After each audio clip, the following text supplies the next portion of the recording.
उन्हाळ्याच्या सुट्ट्या संपल्यानंतर 15 जून हा शाळेचा पहिला दिवस. उन्हाळा सुट्टीनंतर नवीन शैक्षणिक वर्षाला उत्साहात सुरुवात झाली असून पोषण आहार देखील सुरू करण्यात आला. सोलापूर महानगरपालिकेच्या शाळेमध्ये रेखा फत्तेपूरकर आणि ज्योती फत्तेपूरकर यांच्या संजना महिला बचत गटाच्या माध्यमातून गेल्या 10 वर्षापासून शाळेतील विद्यार्थ्यांना पोषण आहाराचं वाटप केलं जातं. शाळेच्या पहिल्या दिवशी सर्व विद्यार्थ्यांना गोड शिरा देऊन विद्यार्थ्यांचं स्वागत करण्यात आलं. संजना महिला गट 10 वर्षापासून सुरू असून पोषण आहार मक्तेदार तसंच अंगणवाडी आणि महानगरपालिका NHAचे पण मक्तेदार म्हणून काम करत आहेत.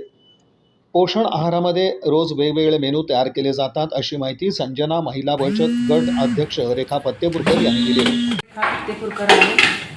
माझ्या बचत गटाचं नाव संजना महिला बचत गट आहे आणि गेल्या वर्षी शाळेचं पोषण आहार मिळालं होतं. नेहमीप्रमाणे ह्या वर्षी मिळालेलं आहे आणि जे काय शासनाच्या नियमानुसार आहे तो पुरवठा आम्ही शाळेमध्ये पुरवतो. किती शाळेमध्ये पुरवतो? 20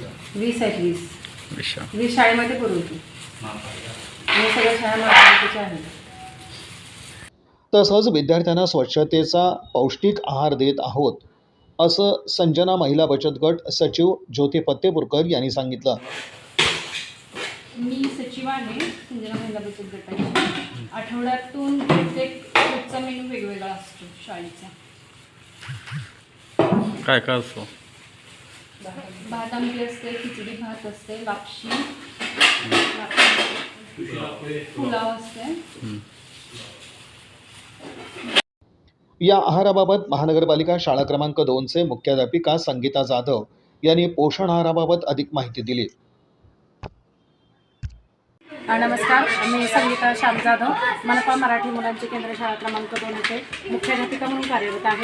आज शाळेचा पहिला दिवस दिनांक 15 जून 2026 रोजी आज या आपल्या शाळेला सुरुवात झालेली आहे आणि आज या शाळेला नवगतांचं स्वागत, प्रवेशोत्सव तसंच मुलांना गुलाब पुष्प देऊन स्वागत करण्यात आलं आणि मुलांना पाठ्यपुस्तक तसेच गणवेश वाटप हेही करण्यात आलं. आजच्या या कार्यक्रमाप्रसंगी आपल्या स्थायी समिती तर आजच्या आमच्या शाळेचा पहिला दिवस तर आमच्या शाळेला शालेय पोषण आहार संजना महिला बचत गटातर्फे शाळेला पुरवला जातो आणि आज त्यांनी गोड पदार्थ मुलांना सर्वांना पहिल्या दिवशी वाटप केले आहे आणि त्यांचा पोषण आहाराचा दर्जाही चांगला आहे आणि क्वालिटीही चांगली आहे. अतिशय उत्तम असं नियोजन शालेय पोषण आहाराचे संजना महिला बचत गट करते, तर त्यांचेही धन्यवाद. ओके.